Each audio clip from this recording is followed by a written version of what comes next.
अस्सलाम वालेकुम स्टूडेंट्स। हमने प्रीवियस टॉपिक स्टडी किया था प्रिपरेशन ऑफ अल्कीन, और आज का हमारा टॉपिक है reactions of alkyne. Reaction of alkyne के अंदर हम अल्कीन को एज ए रिएक्टेंट लेंगे, उसका डिफरेंट रिएक्टेंट्स के साथ रिएक्शन कराएंगे और हम डिफरेंट प्रोडक्ट्स जो है उससे प्रिपेयर करेंगे। फर्स्ट ऑफ ऑल जो रिएक्शंस ऑफ अल्कीन है, अल्कीन के जो रिएक्शंस होते हैं वो डिफरेंट फॉर्म्स में होते हैं, जिनमें से जो मोस्ट इंपॉर्टेंट हैं addition reactions, oxidation and polymerisation. Addition reactions, addition जैसा कि नाम से ज़ाहिर है कि हमने क्या करना है, इसमें एडिशन का प्रोसेस करना है। मतलब अल्कीन के अंदर अल्कीन एडिशन का रिएक्शन जहाँ भी होगा, चाहे आप अल्कीन के अंदर कर रहे हैं किसी और रिएक्टेंट के अंदर कर रहे हैं, एडिशन का मतलब होता है कि पाई बॉन्ड का ब्रेक होना। तो एडिशन रिएक्शन जहाँ भी आप पढ़ेंगे हर जगह पे अनसैचुरेटेड कंपाउंड्स होते हैं जिनके साथ एडिशन रिएक्शन किया जाता है, और जो सैचुरेटेड होते हैं जिनमें सिंगल बॉन्ड होते हैं वो कभी भी एडिशन का प्रोसेस नहीं करते। ठीक है ना।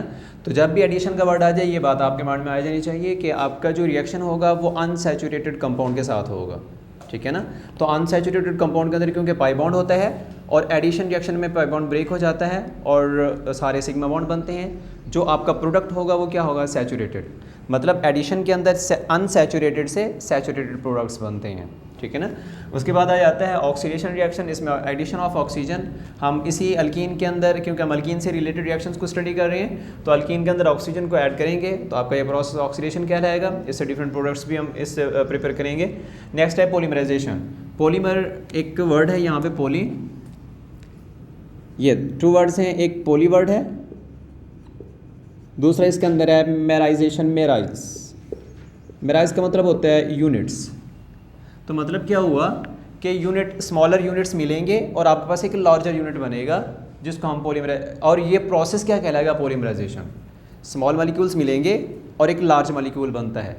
जो लार्ज मॉलिक्यूल बना है वो क्या होता है, पॉलीमर, और वो प्रोसेस क्या कहलाता है, पॉलीमराइजेशन। ये भी हम डिटेल से देखेंगे।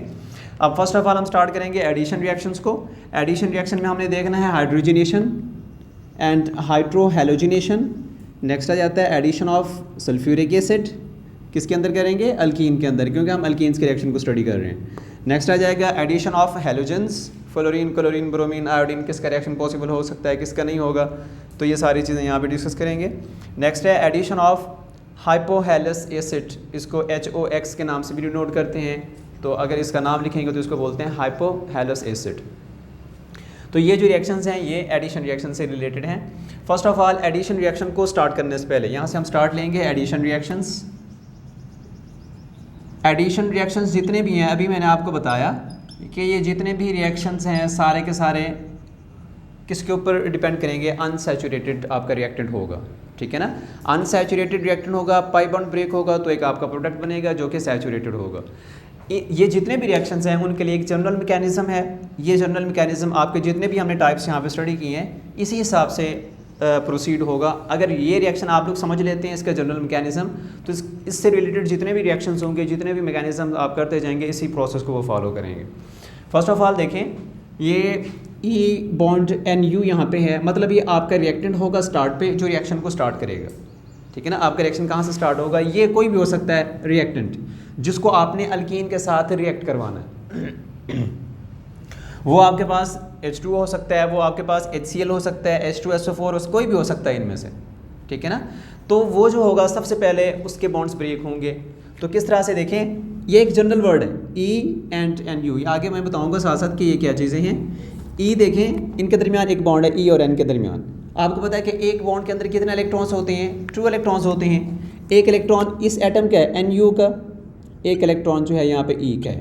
E से मुराद इलेक्ट्रोफाइल आप कंसिडर करेंगे यहाँ पे, और NU से मुराद न्यूक्लियोफाइल। ठीक है ना। E क्या चीज़ है, E जो है इलेक्ट्रोफाइल,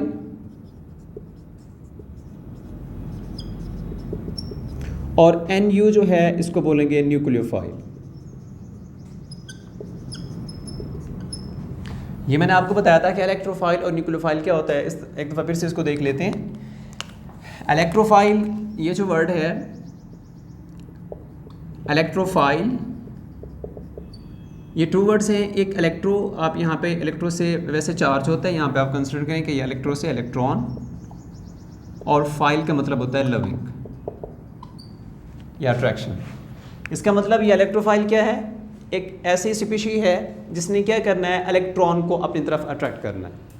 ठीक है ना, मतलब ये इलेक्ट्रॉन लविंग है। तो इलेक्ट्रॉन लविंग का मतलब क्या होगा कि इलेक्ट्रॉन के ऊपर आपको पता है कि चार्ज कौन सा होता है, इलेक्ट्रॉन के ऊपर चार्ज होता है नेगेटिव। अब ये इलेक्ट्रोफाइल क्या कर रहा है, इलेक्ट्रॉन को अट्रैक्ट कर रहा है। इसका मतलब क्या होगा कि इलेक्ट्रोफाइल ऐसी स्पीशीज़ हैं जो नेगेटिव को अपनी तरफ अट्रैक्ट करते हैं, ठीक है ना। जो नेगेटिव की तरफ अट्रैक्ट होते हैं, नेगेटिव को अट्रैक्ट करते हैं, उनके ऊपर खुद के ऊपर चार्ज कौन सा होगा, अपोजिट चार्ज होगा ना। तो जब इलेक्ट्रॉन के ऊपर नेगेटिव चार्ज है तो इलेक्ट्रोफाइल जितने भी होंगे वो आपको किस फॉर्म में मिलेंगे, पॉजिटिव चार्ज की फॉर्म में मिलते हैं। एक सिंपल सा कंसेप्ट है, इसको याद रखने का। इलेक्ट्रोफाइल इलेक्ट्रॉन लविंग, इलेक्ट्रॉन के ऊपर चार्ज नेगेटिव है, तो इसका मतलब क्या हुआ, इलेक्ट्रोफाइल के ऊपर खुद के ऊपर चार्ज कौन सा आएगा, पॉजिटिव। तो इलेक्ट्रोफाइल कौन हुए, जिनके ऊपर पॉजिटिव चार्ज होता है। अब न्यूक्लियोफाइल क्या होते हैं, ये भी इसी के नाम से हम इसकी डेफिनेशन करेंगे। फॉर एग्जांपल न्यूक्लियोफाइल, सेम उसी हिसाब से न्यूक्लियो मीन न्यूक्लियस, और फाइल का मतलब वही जो अभी बताया था, लविंग। मतलब क्या हो, न्यूक्लियोफाइल्स क्या होंगे, न्यूक्लियोफाइल ऐसी स्पीशीज़ हैं जो न्यूक्लियस लविंग है। और आपको पता होगा कि न्यूक्लियस के ऊपर चार्ज कौन सा होता है, पॉजिटिव। मतलब क्या हुआ, न्यूक्लियोफाइल क्या करते हैं, पॉजिटिव को अपनी तरफ अट्रैक्ट करते हैं, तो इनके खुद के ऊपर चार्ज कौन सा होगा, नेगेटिव। ये बात समझ आ गई। इलेक्ट्रोफाइल इलेक्ट्रॉन लविंग, इलेक्ट्रॉन को अट्रैक्ट कर रहे हैं, खुद के ऊपर चार्ज क्या होगा, पॉजिटिव, ठीक है ना। तो पॉजिटिव स्पीशीज़ क्या होती हैं, इलेक्ट्रोफाइल, और नेगेटिव स्पीशीज़ क्या होती हैं, न्यूक्लियोफाइल होती हैं, ठीक है ना। अब इनके दरमियान एक बॉन्ड बना हुआ है। अब इन दोनों में से आपको पता होगा कि न्यूक्लियोफाइल क्या न्यूक्लियस लविंग है, मतलब ये क्या करेगा, जब भी इसका बॉन्ड टूटेगा न्यूक्लियोफाइल के ऊपर हमेशा नेगेटिव चार्ज आता है। तो ये बॉन्ड टूटेगा इसके दरमियान से, यहाँ से ई का इलेक्ट्रोफाइल का जो इलेक्ट्रॉन था वो न्यूक्लियोफाइल ने ले लिया, और न्यूक्लियोफाइल के ऊपर चार्ज आ चुका है NU नेगेटिव, और ई के ऊपर चार्ज आएगा E पॉजिटिव, ठीक है। अब यहाँ पे आपके पास न्यूक्लियोफाइल और इलेक्ट्रोफाइल जनरेट हो चुके हैं। जितने भी रिएक्शंस होंगे, हर रिएक्शन के अंदर एडिशन रिएक्शन में इसी तरह का स्टेप प्रोसीड होगा। फर्स्ट ऑफ ऑल क्या बनेंगे, यहाँ पे आप बता सकते हैं generation of electrophile and nucleophile, ठीक है ना, दोनों यहाँ पे जनरेट हो चुके हैं।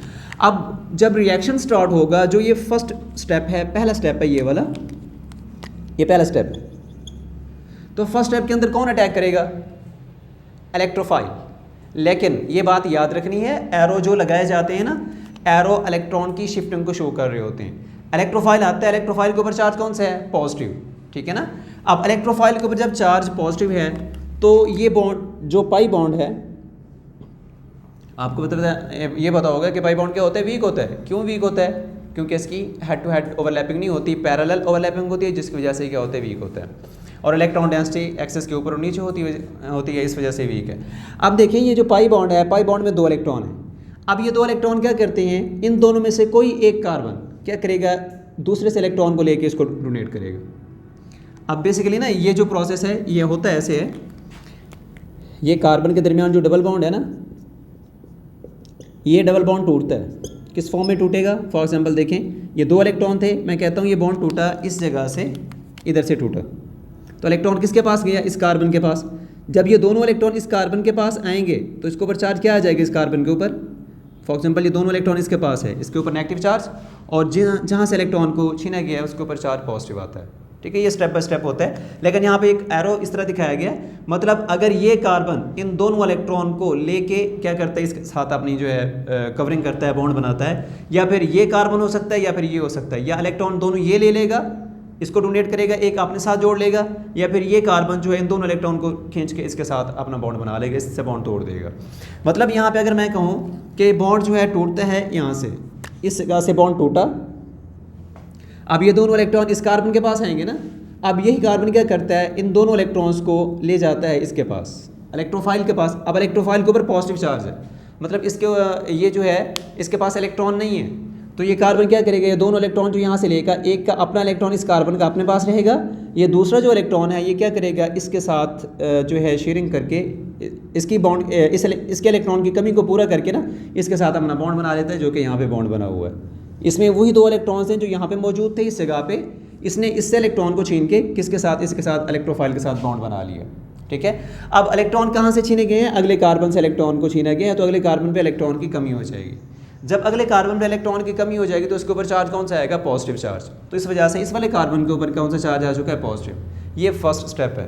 पहले स्टेप में क्या होगा, इलेक्ट्रोफाइल अटैक करेगा, पाई बॉन्ड ब्रेक होगा, किसी एक कार्बन के साथ इलेक्ट्रोफाइल जो होगा वो अटैच हो जाएगा, साथ वाले कार्बन के ऊपर चार्ज क्या आ जाएगा, पॉजिटिव, ठीक है ना। अब ये जो पॉजिटिव चार्ज आ चुका है, जितने भी स्ट्रक्चर होंगे एडिशन रिएक्शन में पॉजिटिव चार्ज वहाँ पे क्रिएट होगा जब उसका मैकेनिज्म ड्रॉ करेंगे।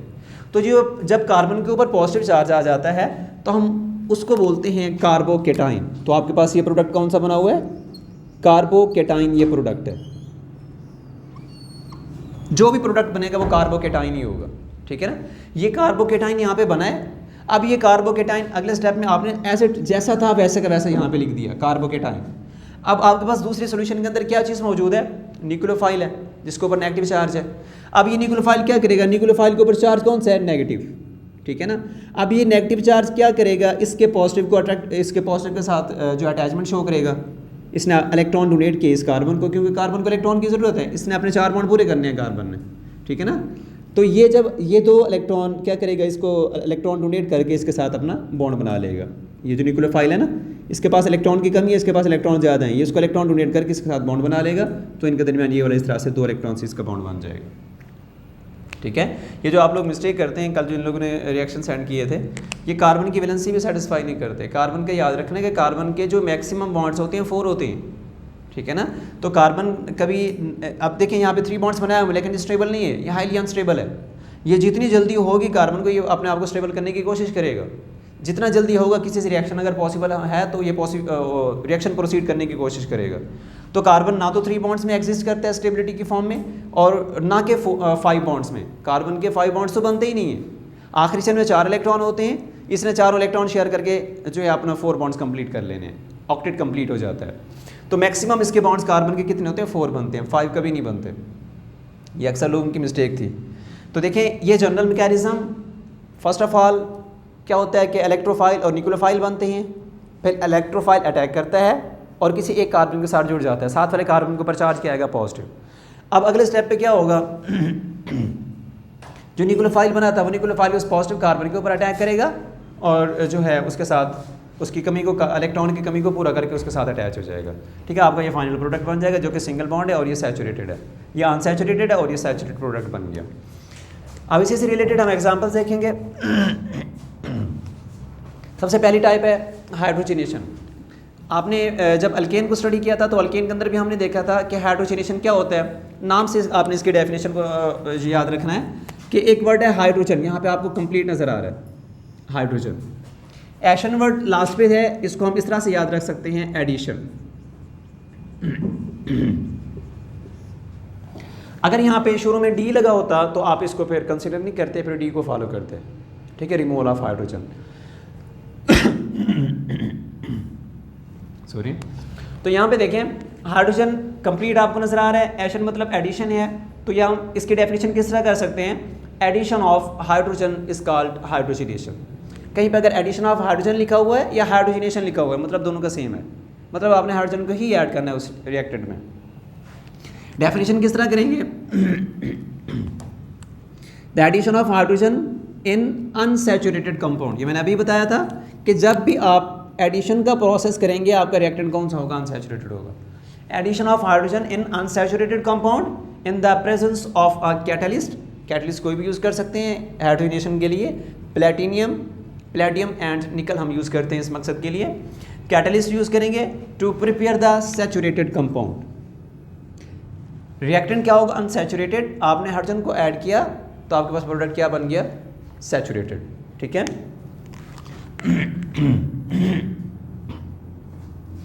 अब इस मकसद के लिए जो प्रेशर होता है, प्रेशर कितना यूज़ करते हैं हम, 1 to 5 एटमॉस्फेरिक प्रेशर यूज़ होता है, और इसी के राउंड अबाउट 2, 3, 4 कुछ भी हो सकता है। और कैटलिस्ट जो यूज़ करते हैं वो कैटलिस्ट इस मकसद के लिए कौन से होते हैं, निकल, प्लेटियम एंड प्लेटिनियम।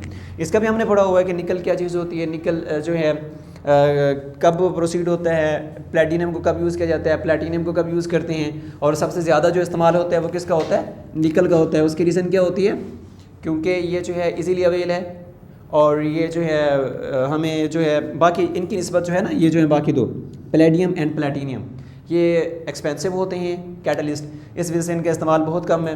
हम निकल को ज़्यादा इस्तेमाल करते हैं अपने रिएक्शन में।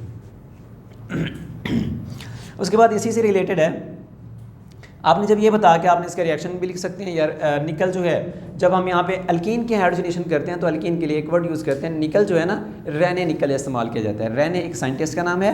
ये जो निकल प्रोड्यूस किया था, सबसे पहले प्रिपेयर किया था रेने नामी साइंटिस्ट ने, अपनी लैब के अंदर बनाया था।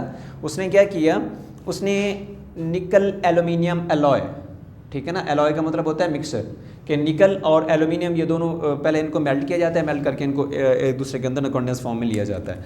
मतलब वो एक एलॉय था एल्यूमिनियम और निकल का, उसने उसको ट्रीट करवाया सोडियम हाइड्रोक्साइड के साथ इन द प्रेजेंस ऑफ वाटर। जब इसका रिएक्शन हुआ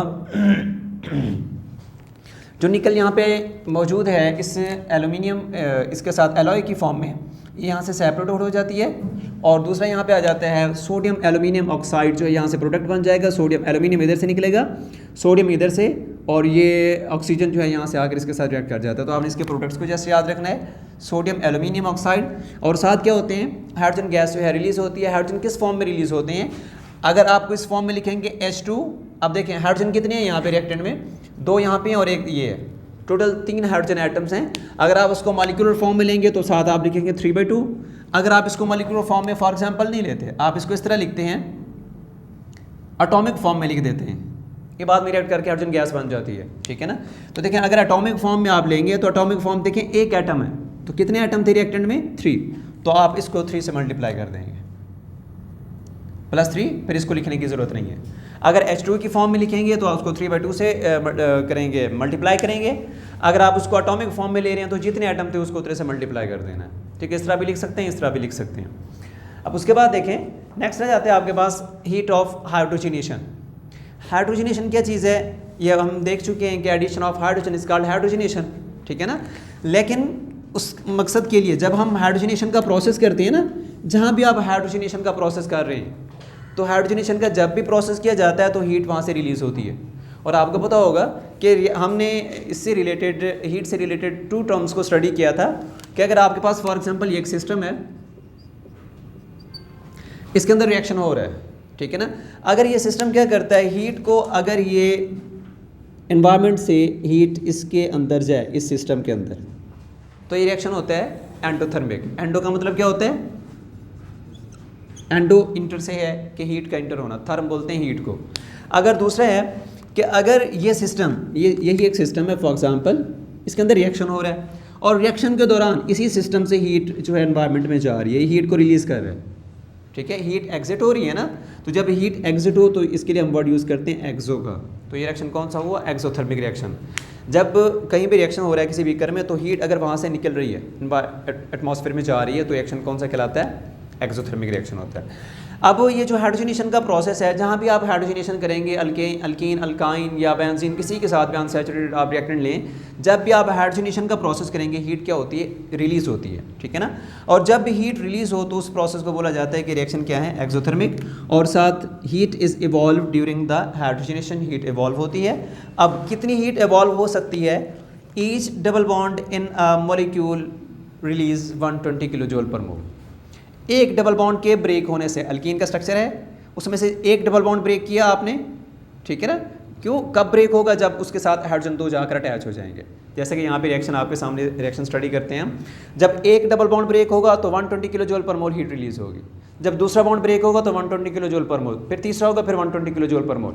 मतलब एक बॉन्ड के रिएक्शन से, ब्रेक होने से 120 किलो जूल पर मोल एनर्जी जो है रिलीज होती है।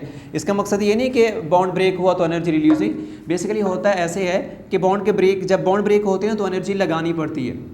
अब जब बॉन्ड ब्रेक हुआ तो साथ क्या बनता है, हाइड्रोजन, 2 एटम्स हैं ना हाइड्रोजन के, वो जाकर अटैच हो जाते हैं एक एक कार्बन के साथ, तो बनता है सिग्मा बॉन्ड। तो जब सिग्मा बॉन्ड बनता है वो स्ट्रॉन्ग बॉन्ड होता है, वो ज़्यादा एनर्जी रिलीज़ करता है बनिस्बत बॉन्ड के ब्रेक होने से, ठीक है ना। मकसद क्या हुआ,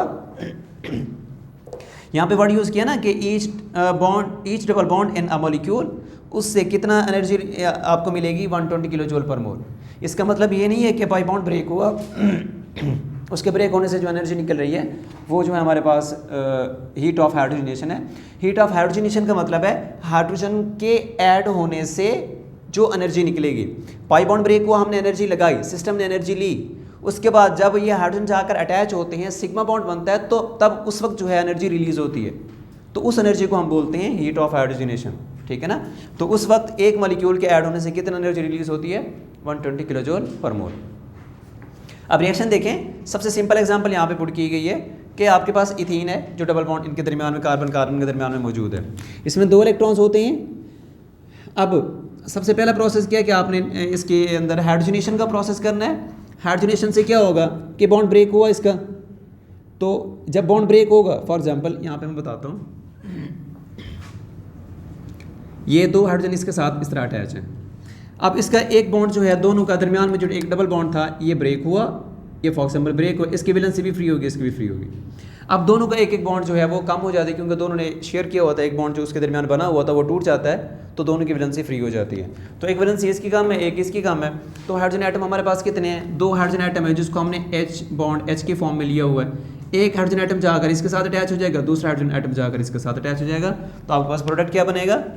इसका बॉन्ड जो है फॉर एग्जाम्पल दरमियान से जहाँ से ब्रेक हुआ और एक हाइड्रोजन एटम इसके साथ अटैच हुआ CH3, दूसरा इसके साथ अटैच हुआ CH3 बन गया। ठीक है, तो आपके पास स्ट्रक्चर कौन सा है? CH3 बॉन्ड CH3, ये डबल बॉन्ड था, डबल बॉन्ड ब्रेक हुआ, ये अनसैचुरेटेड है क्योंकि इसके अंदर डबल बॉन्ड है, तो आपके पास जो प्रोडक्ट बन रहा है वो क्या है? सैचुरेटेड। ठीक है, अब इसी तरह अगर हम साइक्लिक स्ट्रक्चर्स लें, साइक्लिक कंपाउंड्स को स्टडी करें तो उनके अंदर भी सेम इसी तरह का बिहेवियर होता है। देखें यहाँ पे बेंजीन को यहाँ पे बनाया हुआ है, आप बेंजीन को इस तरह भी बना सकते हैं, आप बेंजीन को इस तरह से भी शो कर सकते हैं। फॉर एग्जाम्पल इस तरह एक साइक्लिक रिंग बना के इसके अंदर ना एक हम इस तरह का सर्कल बना देते हैं। सर्कल क्यों बनाया जाता है? क्योंकि इसके अंदर जो पाई बॉन्ड्स हैं ना ये वाले, तो पाई बॉन्ड्स होते हैं, ये लगातार इसके अंदर रोटेट करते रहते हैं, ये यहाँ पे चले जाता है, ये आगे जाता है, ये आगे जाता है, मतलब इस तरह ये पाई बॉन्ड जो है अपनी पोजीशन को चेंज करते रहते हैं लगातार। तो मतलब क्या ये पाई बॉन्ड लगातार रोटेट कर रहे हैं ना उस बेंजीन रिंग के अंदर इस तरह से, तो उसके हमें उनकी पाई बॉन्ड्स की फिक्स पोजीशन का नहीं पता होता है कि पाई बॉन्ड किस जगह पे है, वो इस पोजीशन पे है या अगली पोजीशन पे है, ये इस पोजीशन पे है, क्योंकि ये तो लगातार मूव कर रहे हैं ना, तो इस वजह से हम इसके अंदर एक सर्कल सा लगा देते हैं, मतलब इसके अंदर पाई बॉन्ड्स हैं जिनकी पोजीशन एग्जैक्ट हमें नहीं पता कहाँ पे है। ठीक है ना, तो ये भी बेंजीन है, तो ये भी बेंजीन है। मैंने इसको इस तरह ओपन फॉर्म में पाई बॉन्ड्स की फॉर्म में लिखा है ताकि आपको ये रिएक्शन समझने में आसानी हो जाए। ये बेंजीन है, अभी क्या बोला था हमने कि एक पाई बॉन्ड ब्रेक होगा, ठीक है ना, 2 वैलेंसीज क्रिएट होती हैं एक पाई बॉन्ड के ब्रेक होने से। जब 2 वैलेंसीज क्रिएट होती हैं तो हर एक कार्बन के साथ एक एक हाइड्रोजन एटम अटैच हो जाता है। इसी से रिलेटेड एक और यहाँ पे कुछ हम इसको आइडेंटिफाई कर लेते हैं। देखें, हमने बात की है बेंजीन की। बेंजीन के अंदर मैंने यहाँ पे डबल बॉन्ड शो किए हैं इस तरह से, और आपको पता है कि कार्बन जो है ना हर कॉर्नर पे एक कार्बन एटम मौजूद होता है। यहाँ पे कार्बन एटम है, यहाँ पे भी कार्बन है, यहाँ पे भी कार्बन है, ये कार्बन एटम्स मौजूद होते हैं हर कॉर्नर पे। ठीक है ना, अब ये कार्बन जो बेसिकली देखें कार्बन और इस अब कार्बन की वैलेंसी को काउंट करें, ये कार्बन जो एक बॉन्ड इधर बना हुआ है, एक इधर बना हुआ है, एक इधर, टोटल कितने बॉन्ड हो गए? 1 2 3। तो आपको पता है कि कार्बन तो 3 बॉन्ड्स की फॉर्म में एग्जिस्ट ही नहीं करता, कार्बन को तो 4 बॉन्ड्स होते हैं ना।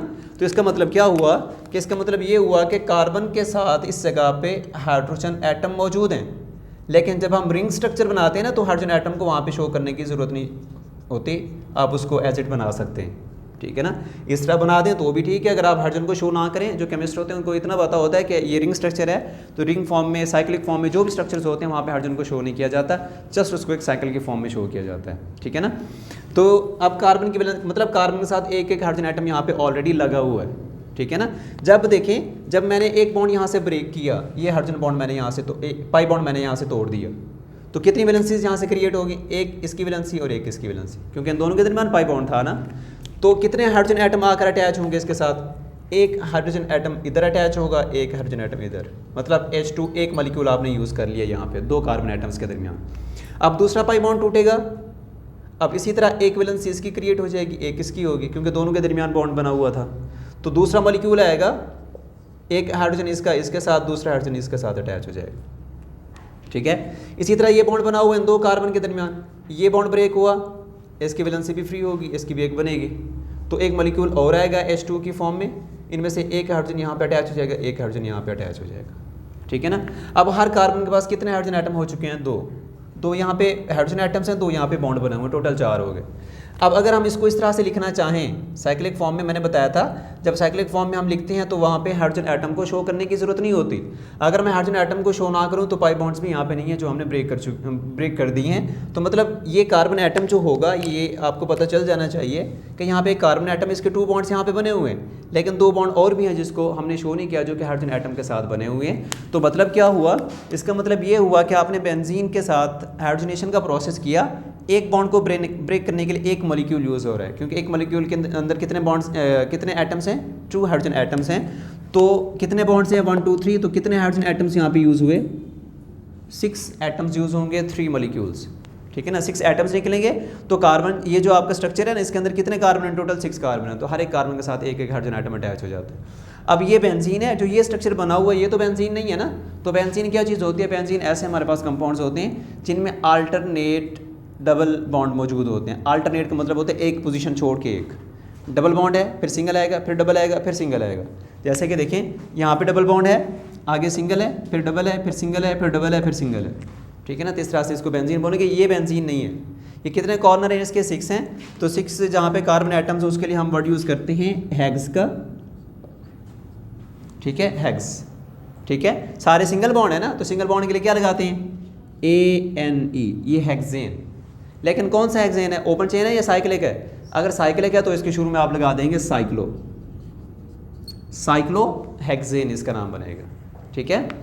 तो इस तरह से हाइड्रोजनेशन का प्रोसेस है। आपकी बुक में एक और एग्जांपल मेंशन है, इसी से रिलेटेड है। लेकिन एक बात याद रखनी है, अगर इस देखें ये जो स्ट्रक्चर बना हुआ है ना इथीन का, ये जो हाइड्रोजन एटम है, अगर इसको हटा के, इस एक हाइड्रोजन एटम को हटा के अगर मैं यहाँ पे कार्बन को लगाता जाऊँ, जितना मर्जी कार्बन लगा दूँ यहाँ पे, लेकिन रिएक्शन आपका सिर्फ इन्हीं 2 कार्बन से होना है। जितना मर्जी लेंथी स्ट्रक्चर हो, वहाँ पे कंफ्यूज नहीं होना। तो 2 कार्बन जिनके दरमियान डबल बॉन्ड होगा वो ब्रेक हुआ और 2 हाइड्रोजन एटम आकर वहाँ पे अटैच हो जाएंगे। जस्ट चाहे जितना मर्जी लेंथी स्ट्रक्चर हो, वो वैसे का वैसा रहेगा। आपके प्रोडक्ट में वो वैसे का वैसा रहेगा। सिर्फ पाई बॉन्ड टूटेगा और 2 सिग्मा बॉन्ड बन जाएगा दोनों कार्बन के साथ, ठीक है।